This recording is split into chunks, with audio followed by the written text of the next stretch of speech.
How dare the maid skimp on cooking? Theo yelled at me, anger in his voice. The word maid made my heart turn cold. It's been 2 years since Theo and I got married. All this time, had he seen me not as his wife, but as a maid? Tears blurred my vision. It wasn't the shouting that startled me. It was the frustration and sadness that made me cry. You think crying will get you off the hook? Theo's sharp voice followed. Then, something was thrown at me.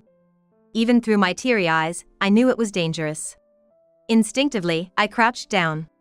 Something flew over my head. And then it crashed against the wall, breaking with a loud sound. Cautiously, I looked to see what it was. It was a beer bottle. What if it had hit me? I felt a deep fear. And then, I thought. I can't take it anymore. I can't stay with Theo. Just leaving isn't enough. I need retribution.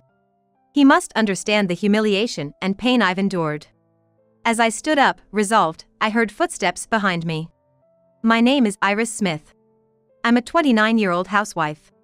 It's been 2 years since I married Theo, but we haven't been blessed with children yet. Instead, about 6 months ago, we started living with my father-in-law, Cody.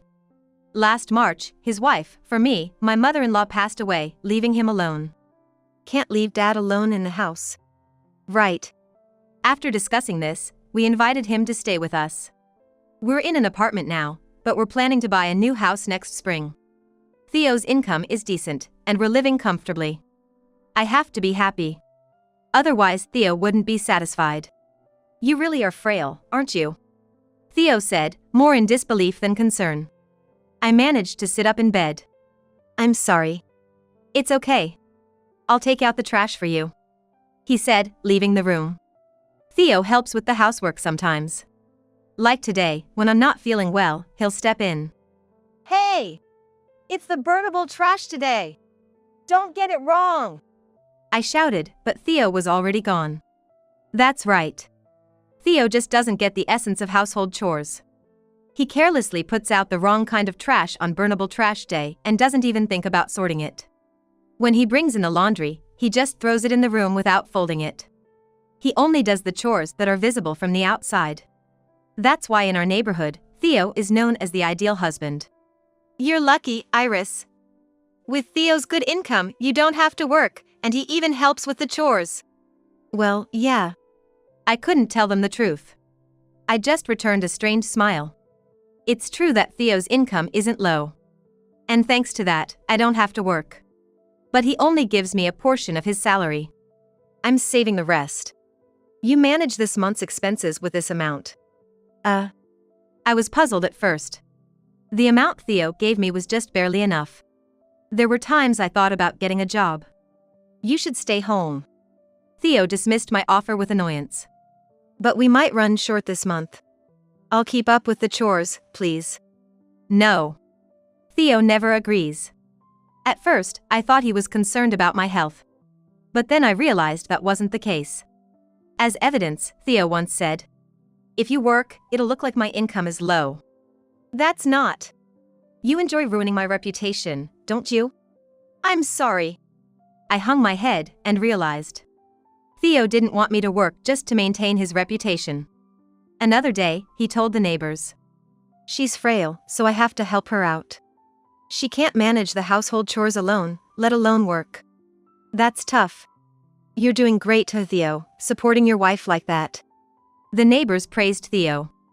In contrast, they thought less of me. Your husband's struggling, you should bear with it a bit more. Right. Whenever I show a hint of weakness, that's the response I get. Theo isn't lying. He's just exaggerating the truth. So I can't argue back. I can only force a bitter, self-deprecating smile.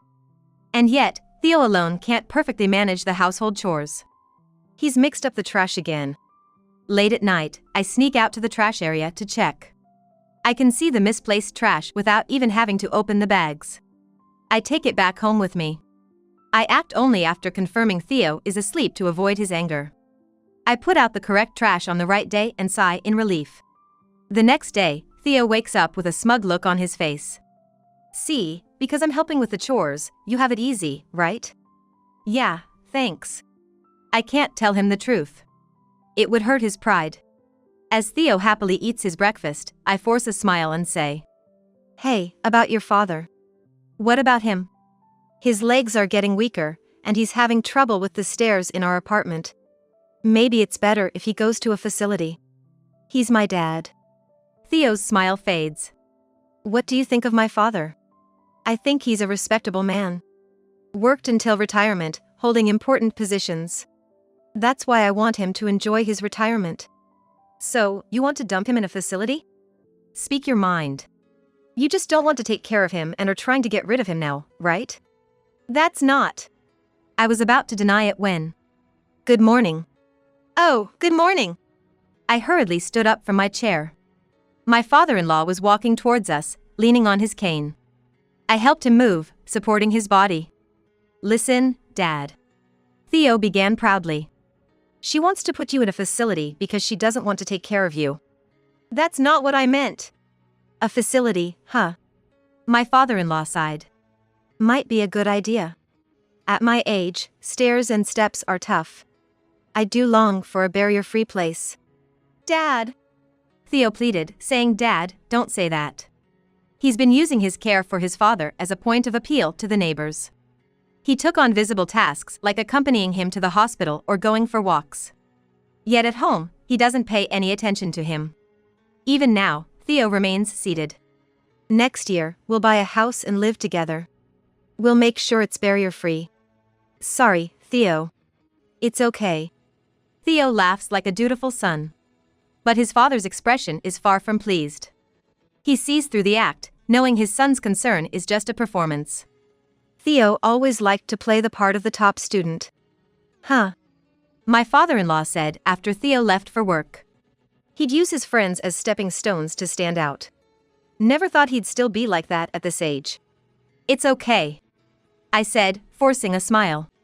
It felt more like I was convincing myself rather than addressing my father-in-law. He's trying to help us in his own way. "I'm sorry, Iris," my father-in-law said, looking down. I didn't know what to say. "Let's save up for a new house," Theo had suggested right after we got married. I agreed without much thought. Now, I regret it. "Please, we really need more money for this month. Can I have a bit more for the expenses?" "What are you talking about?" Theo responded coldly to my plea. "It's money we need for our dream. Not a penny can go to waste." "It's not a waste. Food, utilities, no matter how I calculate, it's not enough." "That's because you're being too lenient," he declared. "Think harder. There must be something you can cut back on." But I was at a loss. What else could I sacrifice? I was wearing clothes I bought years ago and had decided to only get my hair cut once every 6 months. Even with groceries, I bought discounted items and used beans to bulk up meals. There's no luxury in our life. Perhaps the only excess is Theo's nightly beer and snacks. Thinking this, I spoke out. "What about Theo's drinks and snacks?" "That's me rewarding myself for working hard." "Oh, right." I nodded, thinking I never had a moment to reward myself. I would love to have a dessert like pudding. But there's no money for such luxuries in the budget Theo gives me. "Anyway, managing the finances is your job. Do your best." "Yeah, I'll try." I thought I was already doing my best, but I couldn't say it out loud. He wouldn't listen anyway if I said. Besides, he's saving for our dream of a new house. That dream will soon be a reality.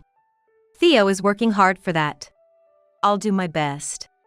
"That's the spirit," Theo replied with a satisfied smile. "I'm gonna take a bath. Can you get my change of clothes ready?" "Got it," I said, taking his jacket from him. At that moment, I was struck by a realization. Theo's jacket smelled of perfume. He doesn't wear perfume. Then why? "Iris? What's wrong?" "Nothing," I said with a forced smile, covering up my turmoil. Inside, I was near panic. Why would Theo's jacket have the scent of perfume on it? Had someone been close to him? A woman? Who could it be? It could be a coincidence. Maybe someone wearing perfume was near him on a crowded train. I thought so. But the more I thought about it, the more my suspicions grew like a balloon. I couldn't convince myself. Theo might be cheating. I had reached that conclusion. Despite Theo working hard every day. Doubting him seemed terrible. I thought so, but I couldn't stop. I thought about confiding in my father-in-law, but decided against it. He already lamented Theo's true nature. I didn't want to trouble him further with Theo's issues. This was something I had to bear alone. If I'm going to keep doubting. A few days later, with a sense of desperation, I contacted a private investigator. I hoped for Theo's innocence to be proven. While wishing for that, I requested an infidelity investigation. The results came quickly. I hesitated to open the envelope, struggling with my decision. Finally, I pulled out the documents. No way. I was speechless. There were photos of Theo, looking intimate with a young woman. Photos capturing their intimate moments were enclosed. Theo. I collapsed in tears. Theo. Why? I looked at the photos while crying. Incredibly, Theo had been visiting the construction site of our new house with his mistress. What was he thinking?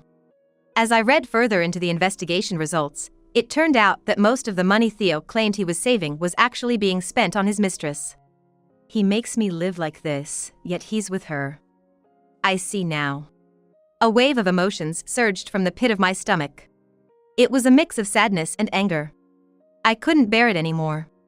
When Theo comes home today, I'll show him these results. I decided. But it felt pointless. What would confronting him with the truth achieve? Theo would surely be furious. He probably never gives in. What would I do then? What did I want to do with him? I don't want to break up. I blurted out involuntarily. Despite his betrayal, I still couldn't bring myself to hate Theo. I loved him so much, that's why I married him. But what about him? Does he still love me? I don't know. But I didn't want to break up. I wanted to pretend I hadn't seen anything and continue living with Theo. In our new house, with my father-in-law. And maybe eventually have children. I dreamt of such a life, but my thoughts crumbled with my tears. It can't be true. This can't be happening. I felt nauseous as I cried. I locked myself in the bathroom. The nausea wouldn't go away.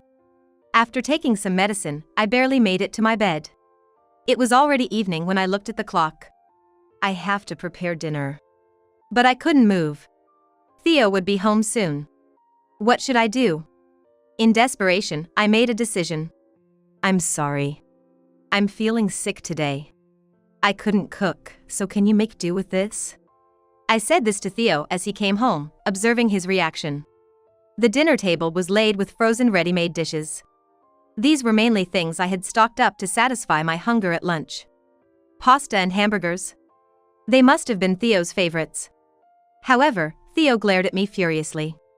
Don't mess with me, Theo had said in a low, grumbling voice. What do you mean by a maid skipping cooking? He shouted. His loud voice, filled with anger, made me cower. Tears streamed from my eyes. Not out of fear, but frustration. Maid. So, that's how Theo saw me. Not as his wife, but just as a working maid. You think crying will get you off the hook? He shouted sharply, grabbing something and throwing it. I instinctively crouched down. Crash. The sound of something breaking. Turning around, I saw a beer bottle had hit the wall and shattered. The remaining contents slowly stained the floor. I've had enough. I suddenly thought. I can't stay with Theo anymore. But just leaving wasn't enough. Theo had called me a maid. Then, I had the right to ask for compensation. Compensation, in the name of retribution. Just as I was about to stand up, I heard footsteps from behind. What's all this noise? It's none of your business, Dad, Theo said dismissively. But my father-in-law saw the shattered beer bottle on the floor and seemed to understand everything. His face turned as fierce as his son's. His usual gentleness was nowhere to be seen. You raised your hand against your own wife. What are you doing? I had no choice, Theo said, his voice turning weak. He hung his head like a scolded child, casting his eyes around. His gaze turned to me. As if expecting help, but I had no such obligation. Enough, my father-in-law said, crossing his arms and watching Theo. He was unable to say anything back. Even Theo seemed to realize that throwing the beer bottle was a mistake. If it had hit me, he could have been arrested on the spot. No. It's not excusable just because it didn't hit. The fact that Theo threw the beer bottle is undeniable. Iris, thank you for everything. But I can't let my son treat you this way anymore. Could you please leave him? Dad! I was planning to do that. I replied, showing my respect with a salute to my father-in-law. Thank you for everything until now, father-in-law. Hey, Iris! Your maid is quitting today. Goodbye. I said formally, then stepped out into the hallway. I began to pack my belongings from our shared room. Goodbye, goodbye. I repeated to myself.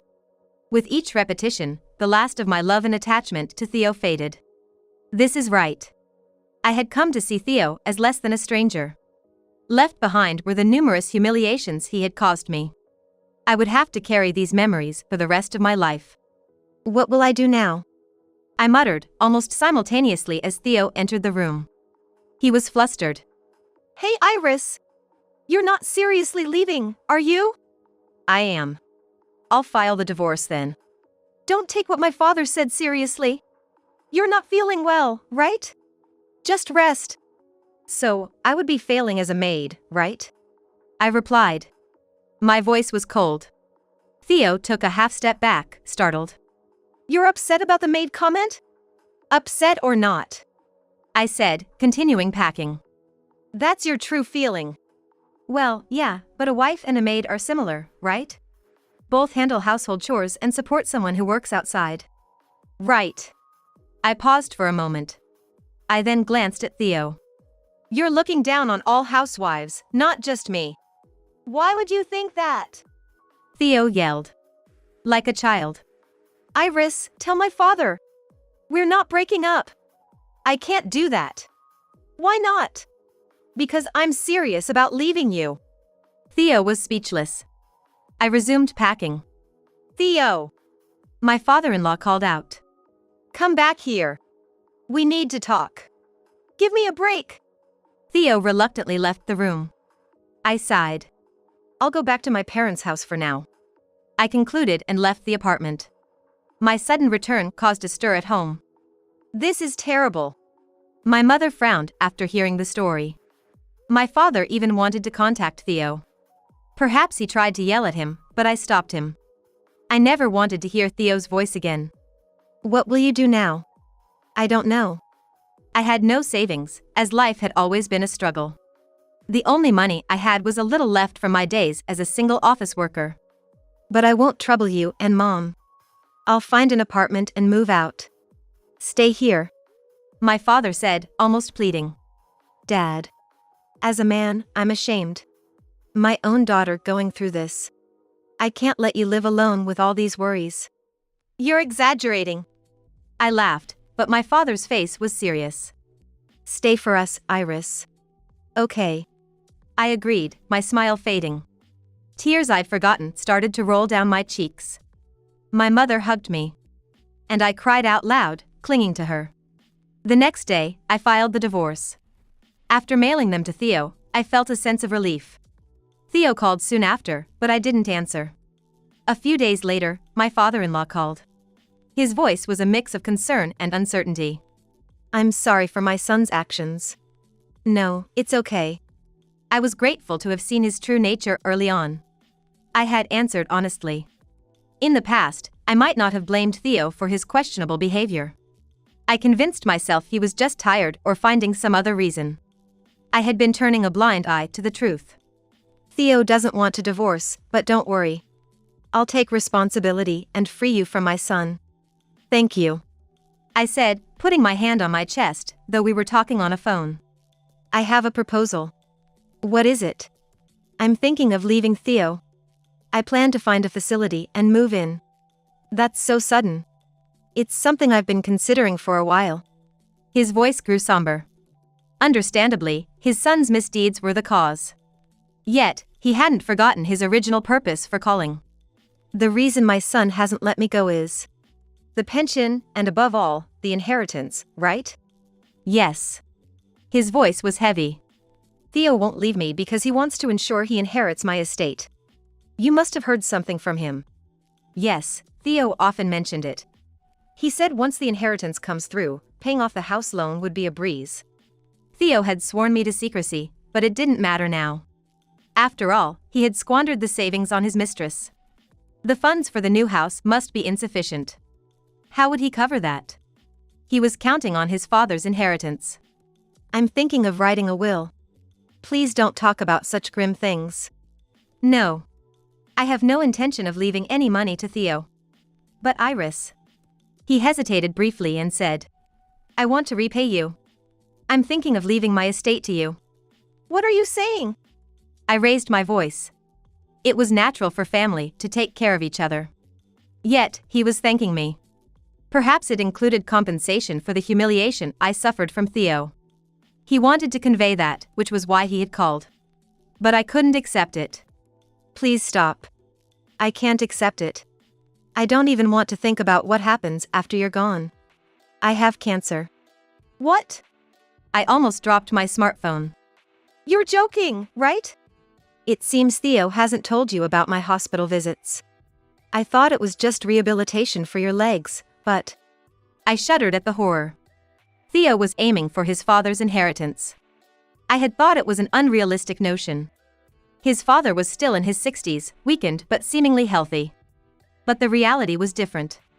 Theo was expecting his father's imminent departure and the inheritance to fall into his lap. Would anyone honestly want to leave an inheritance to such a son? If that's the case... The pieces of the story started to fit together in my mind. My father-in-law was furious. Quietly but surely. He had been waiting for an opportunity to retaliate against his son. And now, he had found an ally in me. I understand. I'll follow your wishes, father-in-law. Iris. But in return, could you help me with something? What is it? I want to give Theo and his mistress a taste of their own medicine. I said honestly. My father-in-law had opened up to me. So now it was my turn to be candid. Theo plans to move in with his mistress into the new house after our divorce. That foolish son. But before that, I'm going to make sure he breaks up with her. I had a plan. And if my father-in-law supported it, there could be nothing more reassuring. 3 days later. Theo called me furiously. Iris. What did you tell my father? What do you mean? I feigned ignorance, even though I knew exactly what he was talking about. His voice trembled as he spoke. My father is going to disinherit me. If that happens, all his money won't go to you. I said calmly. Theo's voice became frantic. Not just that. He met with Mary, my girlfriend, and persuaded her to break up with me.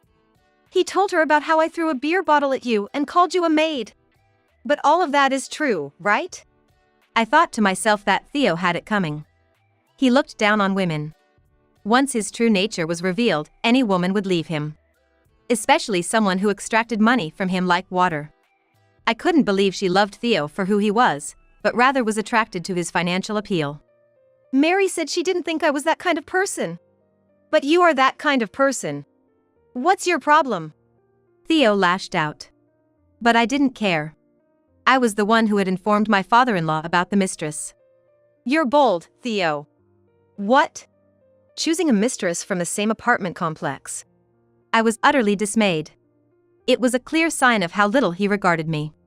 But, if it weren't so, my father-in-law, with his bad legs, wouldn't have been able to meet the mistress. You're the one who instigated my father. Why would you think that? Ignoring my question, Theo continued angrily. This is roundabout. If you wanted me to break up with Mary, you could have told me directly.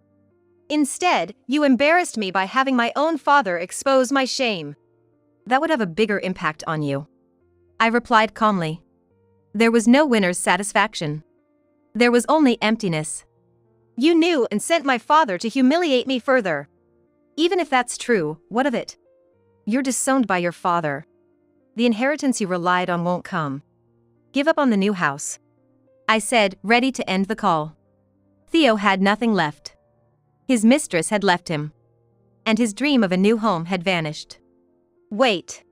What now? Is that all? What do you mean? I was genuinely perplexed. Theo continued. The recipient of my father's inheritance, it's you, right? Quite the turnaround from a maid to this. You still think of me as a maid? Of course. He retorted, trying his best to hurt me. He was miserable and wanted to drag me down with him. Such spiteful thinking must have been at play. It was just as I thought. Theo. What? You're really predictable, Theo. But thanks to that, you've helped me. I've recorded this conversation. I'll use it when I demand alimony from you. What? He exclaimed in shock. Don't joke around. The more you talk, the worse it gets for you. That's the kind of person you are. Damn it! Theo sounded utterly frustrated. Alimony? After taking the inheritance, you still want to bleed me dry? Yes. I wouldn't be satisfied otherwise. To be honest, the money didn't matter.